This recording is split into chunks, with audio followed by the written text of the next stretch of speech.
예수님의 사랑으로 여러분을 사랑합니다. 성경에서의 섬김이 멕시코의 서건 선교사입니다. 오늘은 하나님께서 어떤 질병은 고쳐주지 않으시며 그 질병이 치유되기 위해서 어떻게 해야 하는지에 대해 함께 나눠보려고 합니다. 하나님은 치료해 주시는 하나님이라면서요. 그런데 왜 나의 질병은 고쳐주지 않는 겁니까? 다른 사람은 고쳐주면서 왜 내 병은 그대로 두는 겁니까? 하나님이 살아계시다면 말 좀 해보세요. 기도원의 집회를 갔다가 우연히 어떤 성도의 기도를 듣게 되었습니다. 얼핏 보기에도 중병을 앓고 있는 것 같았습니다. 부푼 기대를 안고 기도원에 찾아왔지만 치료가 되지 않았던 모양이었습니다. 이로 인해 하나님을 원망하고 있었던 것입니다. 이분의 말처럼 하나님께서는 사람을 차별하면서 치유하시는 것일까요? 사랑하는 여러분, 하나님께서는 자녀들이 건강한 삶을 영유하기를 바라십니다. 질병은 결코 하나님의 뜻이 아니라는 것이지요. 질병에 걸린 자녀가 있다면 하나님께서 치유하기를 바라십니다.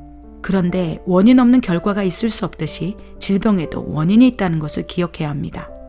질병의 근원을 아는 것이 무엇보다도 중요합니다. 그래야지만 실제적인 하나님의 치유의 은혜를 입을 수 있기 때문입니다. 질병의 근원을 크게 4종류로 분류하여 설명할 수 있습니다. 첫째, 죄로 기인된 질병이 있을 수 있습니다. 둘째, 영적인 문제로 기인된 질병이 있을 수 있습니다. 셋째, 일반적인 질병이 있습니다. 마지막으로 하나님께서 허락하신 질병이 있을 수 있습니다. 오늘은 죄로 기인된 질병의 치유와 분별 방법에 대해 살펴보기를 원합니다. 여러분, 하나님께서는 스스로를 라파 여호와, 치료하시는 하나님이라고 소개하셨습니다. 그러나 어떠한 경우에는 치료해 주시지 않을 때가 있습니다. 바로 질병의 원인이 죄로 기인되었을 때입니다. 만약 어떠한 사람이 죄로 기인된 질병을 앓고 있다면 하나님께서 고쳐주실 의무가 있으실까요? 예컨대 성경에 술 취하지 말라고 말씀하셨는데도 계속 술을 마심으로 간이 손상되어 간암에 걸리게 되었다면 하나님께서 고쳐야 할 의무가 있으실까요?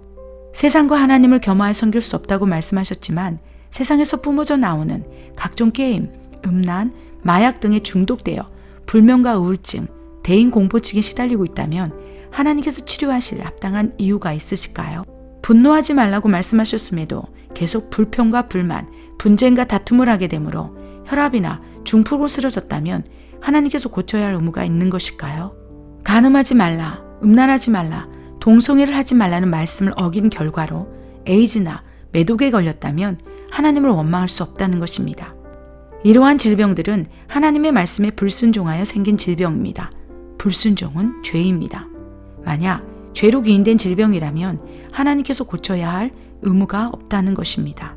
사랑하는 여러분, 성경에도 죄로 기인된 질병의 사례들이 참 많이 나옵니다.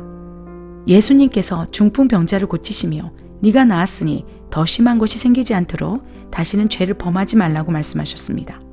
중풍병의 원인이 죄라는 이야기지요. 우시야 왕도 죄를 범함으로 나병에 걸리게 되었습니다. 신명기 28장에도 하나님께 불순종할 때 받게 되는 질병에 대해 상세히 기록되어 있습니다. 성경에 악을 행하고 죄를 지어 하나님을 떠나게 되면 하나님께서 무서운 병을 보내실 것이라고 기록되어 있습니다. 구체적인 질병까지도 언급되어 있습니다. 불순종의 죄로 인해 질병이 생길 수도 있다는 것을 성경은 언급하고 있습니다.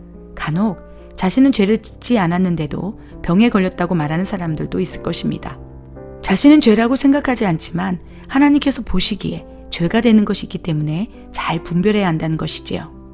그런 연유로 우리는 질병이 어디로부터 기인된 것인가를 잘 분별하여 성령님께 물어보아야 합니다.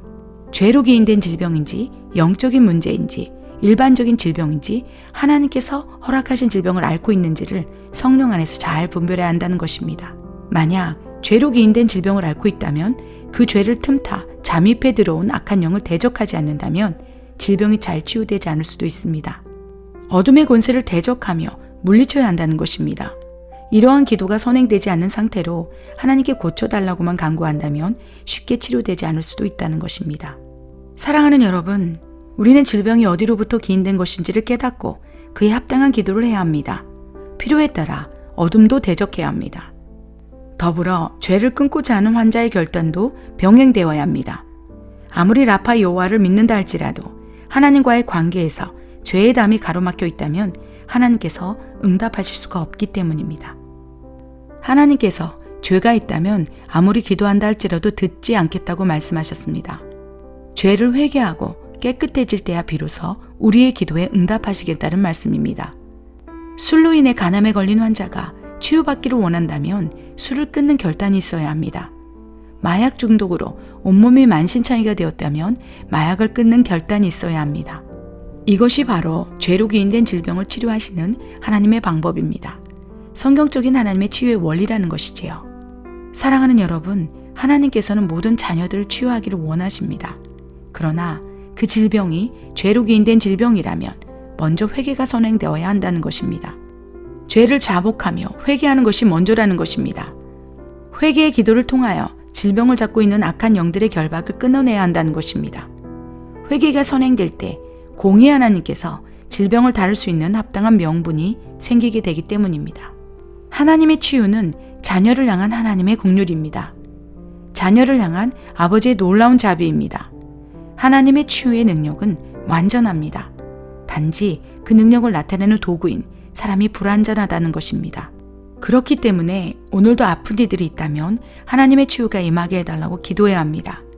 죄로 기인된 질병을 앓고 있는 분이 있다면 그 죄를 회개하고 끊게 해달라고 기도해야 합니다. 낙심하지 않고 하나님을 신뢰하며 나아갈 때 그 기도를 들어 치유해 주실 것입니다. 믿음의 분량만큼 인내하며 기도하는 시간만큼 하나님의 치유의 기적이 일어날 수 있다는 것을 믿으시기를 간절히 기도드립니다. 그러므로 너희 죄를 서로 고백하며 병이 낫기를 위하여 서로 기도하라. 의인의 간구는 역사하는 힘이 큼이니라. 아멘.